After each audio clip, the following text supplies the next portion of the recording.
Pour ne rien manquer, abonnez-vous maintenant. Françoise de Gois, vous l'avez entendu, elle est là, elle ne peut s'empêcher de parler dès qu'il y a un micro. C'est vrai. Rebonjour Françoise. Bonjour. Le dialogue reprend entre le gouvernement et les syndicats.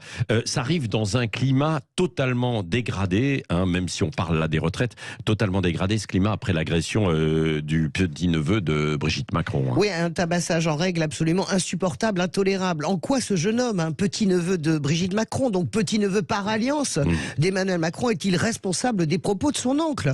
Et quand bien même il ferait de la politique, si on va jusqu'au bout de la logique, on ne mène pas le combat politique à coups de poing. Enfin, c'est désastreux, il a des côtes cassées, c'est un traumatisme total.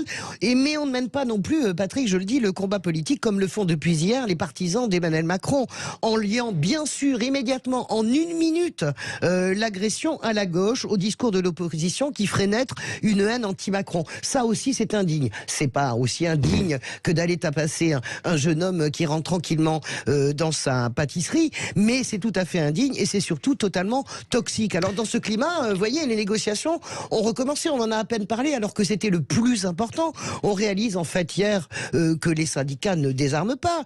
On les croyait un peu ramollis, il faut quand même le dire, un peu découragés par ces mois de mobilisation intense sans véritable victoire effective. Eh bien non, à l'image de Laurent Berger, moi j'ai trouvé Laurent Berger hier soir sortant de Matignon extrêmement combatif et il a surtout prévenu, en forme de menace d'une certaine manière, empêcher l'Assemblée nationale d'examiner la loi Lyotte serait inacceptable. Alors, Laurent Berger, c'est pas quelqu'un qui parle pour ne rien dire, c'est vraiment quelqu'un qui pèse chacun de ses mots, et on a bien compris que le message principal, c'est n'empêchez pas cette loi d'aller au bout. Vous savez que la majorité relative, Emmanuel Macron, Elisabeth Borne, pousse la présidente de l'Assemblée nationale à engager l'article 40 de la Constitution qui en fait empêche tout examen d'une proposition de loi susceptible de dégrader les comptes publics.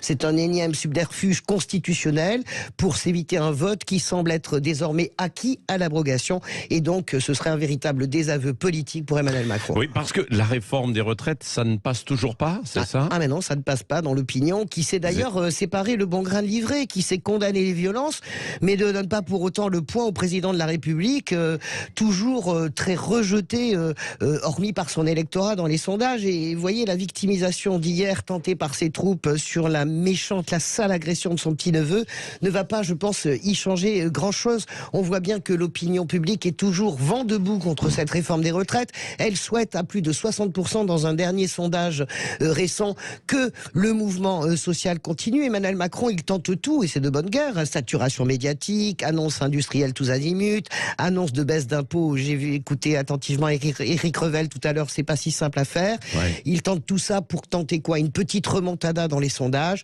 C'est de la communication à outrance pour régler une crise politique. En fait, Patrick, c'est un peu court. Ouais, merci Françoise.